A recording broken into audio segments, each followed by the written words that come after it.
It was one of the most boring games ever. Yeah, it's already over. I'd like to see you try to make an interesting video out of that game, Dan.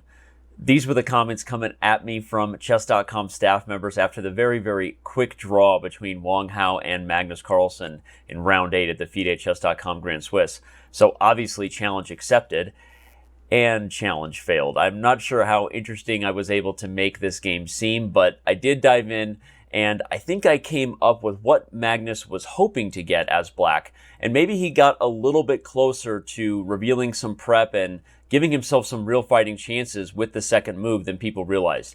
So, because that angle was not taken in this Missed on the Isle video, let's dive in to round 8's battle between the Chinese Grandmaster and the reigning world champion from Norway. Here we go. Now, in this position, which was a Rogozin, Magnus already started out with a, not a novelty by any means, it's been played, but already an obscure line.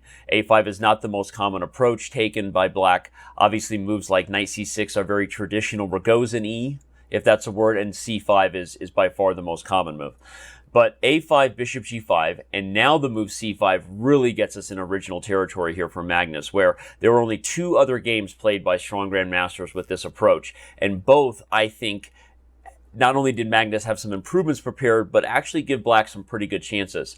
So, in the game, first of all, to note, c6 is the most common move. And again, all this analysis is over at Chess.com on my blog if you want to dive into everything that was behind the scenes here between Wang and Magnus Carlsen.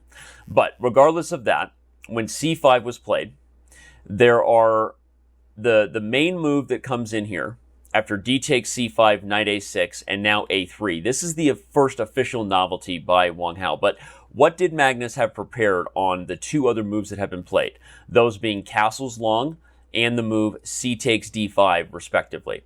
Now, castles long was actually played at the Pro Chess League finals in San Francisco.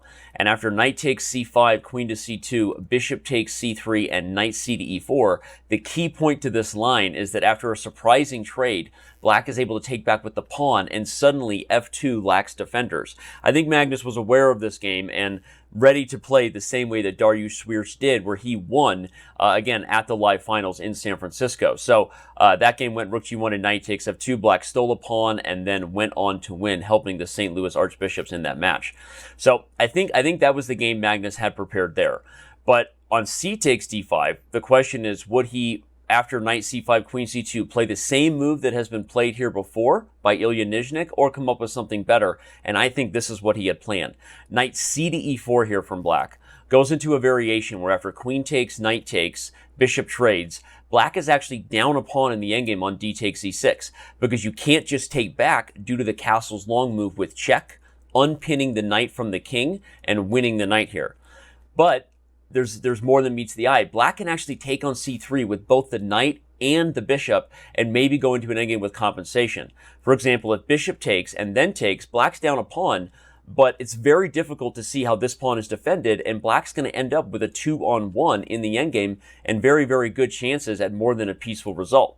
You can also take with the knight, which I showed after a3, bishop d6, also gives black the bishop pair, and again, this is the type of game that Magnus goes on to win. Look at the imbalances, the pawn structure, the 2 bishops, right? Down a pawn or not, the king's coming up and the rook's coming over. So, again, this is speculation. I took a challenge that maybe I should have told Peter Dockers, shout out to Peter on the Isle, by the way, to do something else with his challenge to make an interesting video, but I was analyzing it as deeply as I could. And I think that this line with knight c to e4 was the key improvement. Unfortunately for Magnus, whether by hook or by crook, accident or not, Wang doesn't want any of these variations and plays the move a3. A very typical idea in these positions, so I don't think he really gets credit for out-prepping the world champion. I think Magnus really did a good job with the second move to give himself some potential chances. But either way, Wang did play a3, forcing the trade on c3 that occurs. And unfortunately, one of the key points in this line is that here, if knight c to e4, bishop takes f6, queen takes, Magnus did have to take back with the knight. Why? Because in this variation, I haven't castled long yet, so f2 isn't hanging. This was the key point of Wang Hao's improvement over the game that I mentioned where Nizhnik had the black pieces. So because of that, Magnus had to take back with the knight. That unfortunately leads to just pure equality now. The trades happen, the pieces develop, and ultimately we head into just a dead equal endgame, both sides fighting for the only open files, which means a whole bunch of trades are going to occur. I will point out that this move e5 by Magnus is kind of nice to create some last second chances, because if bishop c4 check, then king takes e5, and in variations like this, Black is actually up a pawn. Sorry, not up a pawn, but definitely has chances with the much more active king. So that might have given Magnus some chances, but Wang Hao not interested. Plays king d2 and king e3. And you know you really had a lot of fireworks on the board when the biggest evaluation swing for either side was the final position where they extended their hands and agreed to a draw. A lot of sarcasm there in my last comment on that. But the opening was interesting. I think it was almost there for Magnus. I know that almost doesn't count. This isn't horseshoes. This isn't hand grenades. Magnus trying to pull a rabbit out of his hat there to get more chances maybe than people realized with the black pieces, but in the end, it doesn't work. I hope you enjoyed this video. I hope you'll give me some credit for the challenge that was taken, and you know, whether you liked it or not, maybe you learned something if you happen to play those openings, or if you're one of the more advanced players watching the videos. Either way, thanks for tuning in to the broadcast. And if you're watching this on social media, you can go over and watch the broadcast right now.